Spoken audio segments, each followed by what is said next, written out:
When I was first starting out, every time I had to shoot something, I borrowed or I hired. And that's okay to a certain extent, but it does get to a point where you actually do need to buy a kit. Now, if your accountant is anything like mine, they'll probably say, try and put that off as long as possible. But it can be harder to find work without a kit, and productions sometimes do want somebody with a kit. Now, if you're at this stage and it is your first kit, you're probably not going to be getting something like an ARRI or a RED or anything like that. You're going to be getting something small, something to just get by with the basics. And there's a couple of things you can think about to help you decide on what's best to get. The first thing you need to think about is what is your budget, and it's not only what you can afford to pay for the equipment, it's if you're getting a loan, what you can afford to pay off in time to sell it on, because eventually that's going to happen as well. You're going to want to sell your kit on before it loses much of its value. Now, lenses and other accessories, they don't depreciate as quickly as a camera, something that gets updated almost as soon as you take it off the shelf. So odds are you're going to update your camera quicker than you are going to update lenses or accessories. That is if you don't lock yourself into one specific system. There's lots of different types of lenses, lots of different types of accessories. Some of these things are only usable on one type of camera. So that's something you have to think about. You have to think about the upgradability of your kit. You're going to save money if you have accessories and lenses that you can use on the next camera instead of selling everything and starting again. If I was going to recommend one way to go, I would recommend going with EF lenses. That is probably the best option right now. It could change in the future, but most cameras have an EF mount adapter. So you could get an ARRI camera and get an EF mount and use your EF mount lenses on a Mini. So think about the upgradability of your kit. Get accessories that you can use on the next camera. Get lenses that you can use on the next camera. Don't try to lock yourself into one system. Try to be fluid. Another thing that will really help you when deciding is, what are you shooting primarily? What is the minimum stuff you need to get away with what you're shooting? This is especially helpful if you're on a budget, you're on a really tight budget, and you can't really have that wriggle room to get any of the biggest and best items. But maybe this is something you can do. As you get more work, you can buy more things to add to your kit and therefore make your work better. When you're building a kit, it's not just the camera. You got to think about extra batteries. You got to think about media. You've got to think about how you're going to store this data, how you're going to store the equipment. You got to think about monitoring and tripods and lighting and other bits and pieces that you may need. All of this adds up really quickly. It's not just the price of the camera, it's the price of the accessories that go around it.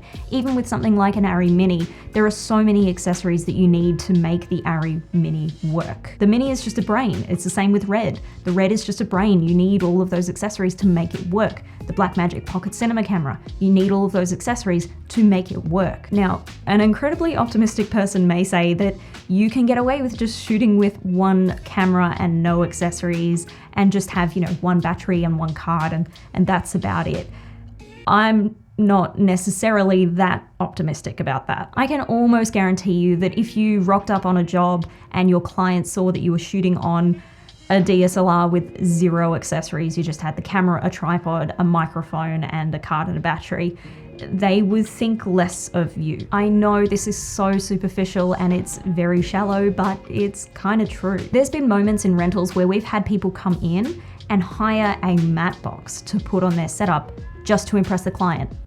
The matte box wasn't in use, it was literally just a decoration for the camera. And it worked, the client loved it. For the record, they were shooting on a tiny DSLR. You can shoot anything with any camera, that is correct. And you might be able to get a really, really good shot with just that camera, just that lens and the bare minimum accessories. But if your client sees it, they're probably not gonna think the same. They may not think you'll be able to do the job properly. They may not think you're as professional as you're putting out, even though you might be professional. It's definitely something to think about. You've got to kit out everything to make it look professional, not just slapped together. Getting the correct accessories and enough things to make something work is gonna help you out anyway, because when you're shooting, anything can happen. Anything can go wrong. Any number of things can be thrown at you. And if you can solve that problem with the accessories, with things that you have in your kit, then it's going to go well for you. So what are you primarily shooting right now? Are you shooting corporates?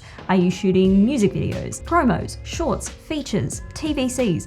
It depends on what level you are and what sort of work you're getting. That will determine what kit you need. I can't tell you exactly what camera you need because all cameras are really just up to the user. You can do a lot with any camera, but they all have their purpose. They're all tools. You need to choose the right tool for the job, and you may accidentally choose the wrong tool for the job. That's okay. You know for next time you need to upgrade to this camera to make this work. So it's really important to put in as much research as possible. Look at reviews online. Look at this camera versus this camera and see how they work together. It is a little bit hard, I admit, to find proper videos of that on YouTube and videos that are actually going to give you accurate results because YouTube compresses the video. But if you look at all these videos and then average out everybody's responses and try to see the positives and the negatives of each kit, maybe even if you could go into a shop and try out the camera first, that will help you. It's all about research and knowing what sort of work you're pulling in at the moment. Now to finish up, I want to give you some tips for things that you can do after you purchase your kit, that you'll need to do after you purchase your kit, and that are extremely important. When you get your new kit, get insurance. Doesn't matter if you think you're going to use it or you're not, you need insurance, especially if you're using that equipment on the daily, especially if you're using it professionally, you need insurance. Factor that insurance cost into the higher price of your gear. You can make it a separate line item if you want to, if you're hiring it out to other people, but that's a totally different ballpark.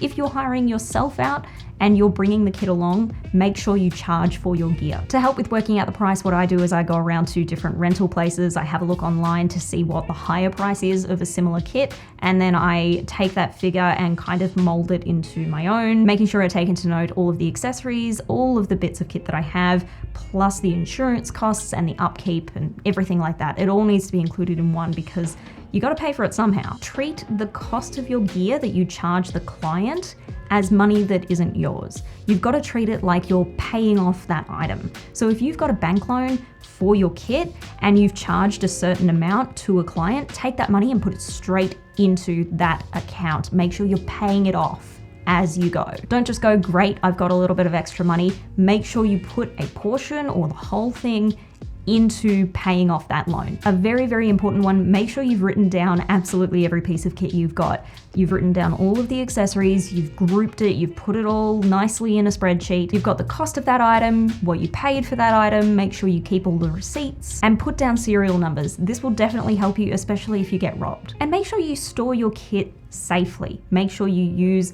a nice bag that's padded, that you can put all of the accessories safely into. Make sure you've got a good case for your lenses or whatever you need to put in there. Just make sure it's safe. This will help when it comes to reselling your gear because the more you take care of your kit, the better the resale value is going to be. It's not just about the camera that you're getting. Yes, that's very exciting, but there's a lot of things that you need to think about, and not a lot of people do. So hopefully you found this video helpful. I hope you enjoyed it. If you did enjoy it, give it a big fat thumbs up. If you'd like to see more videos, please remember to subscribe, and I'll see you later. And I do hope you're all well. Stay inside, keep safe, make sure you're checking in on your friends, make sure you're checking in on your freelance friends, because if they're anything like every single other freelancer in the world, it seems, we're in trouble. We've lost 100% of our income, like a lot of casuals have as well. So check in on them, make sure they're okay, and wash your hands. I mean, you should be doing that anyway, but wash them.